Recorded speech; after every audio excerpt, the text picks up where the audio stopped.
Donald ট্রাম্পকে ঘিরে আবারও শুরু হয়েছে তীব্র বিতর্ক। ইরানকে নিয়ে তার একের পর এক সিদ্ধান্ত এবং মন্তব্যের কারণে শুধু আন্তর্জাতিক মহল নয়, এবার নিজের দেশের ভেতরেও তার বিরুদ্ধে ক্ষোভ বাড়ছে। এমনকি কংগ্রেসের ভেতর থেকেই তাকে ক্ষমতা থেকে সরানোর দাবি উঠেছে।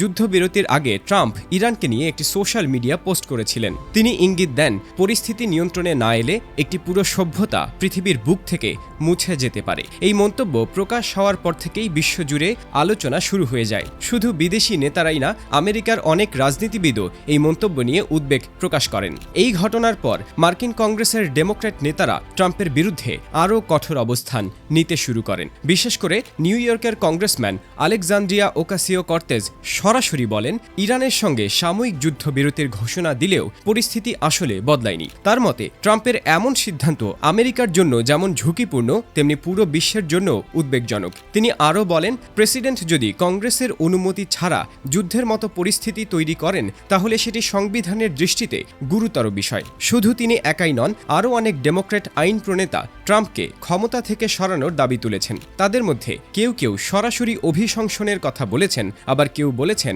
সংবিধানের 25তম সংশোধনী ব্যবহার করেও প্রেসিডেন্টকে সরানো সম্ভব। তবে বাস্তবে এই প্রক্রিয়া খুব সহজ নয়, কারণ প্রেসিডেন্টকে ক্ষমতা থেকে সরাতে হলে কংগ্রেসের দুই কক্ষেই বড় ধরনের সমর্থন প্রয়োজন হয়। এর মধ্যে সবচেয়ে নাটকীয় ঘটনা ঘটে তখন, যখন ইরানকে দেওয়া সময়সীমা শেষ হওয়ার ঠিক আগে ট্রাম্প হঠাৎ করেই 2 সপ্তাহের একটি সাময়িক যুদ্ধবিরতির ঘোষণা দেন। এই ঘোষণার পর অনেকেই ভেবেছিলেন পরিস্থিতি হয়তো শান্ত হবে, কিন্তু বাস্তবে দেখা গেল বিতর্ক আরও বেড়ে গেছে। কারণ যুদ্ধবিরতির ঘোষণার কয়েক ঘন্টা আগেই তিনি কঠোর ভাষায় হুমকিমূলক মন্তব্য করেছিলেন। ফলে অনেকেই বলছেন, শুধু যুদ্ধবিরতির ঘোষণা দিলেই সব সমস্যা শেষ হয়ে যায় না। এই ঘটনার পর শুধু রাজনীতিবিদদের মধ্যেই নয়, সাধারণ মানুষের মধ্যেও ব্যাপক আলোচনা শুরু হয়েছে। যুক্তরাষ্ট্রের বিভিন্ন জায়গায় যুদ্ধবিরতি মতামত সামনে এসেছে। অনেক মানুষ মনে করছেন এই ধরনের সিদ্ধান্ত আন্তর্জাতিক পরিস্থিতিকে আরও জটিল করে তুলতে পারে। আবার কেউ কেউ মনে করছেন এটি রাজনৈতিক চাপ তৈরির একটি কৌশলও হতে পারে।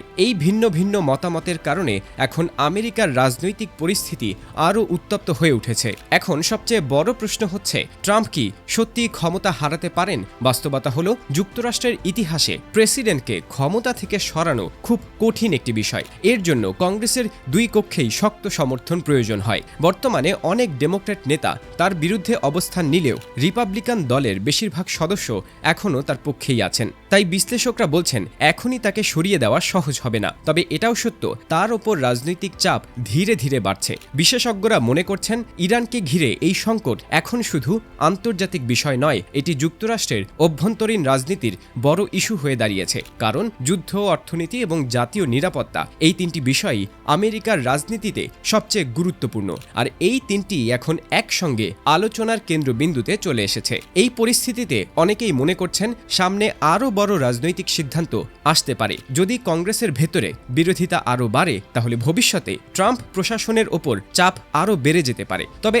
এখনই নিশ্চিত করে বলা যাচ্ছে না এই বিতর্ক শেষ পর্যন্ত কোথায় গিয়ে দাঁড়াবে।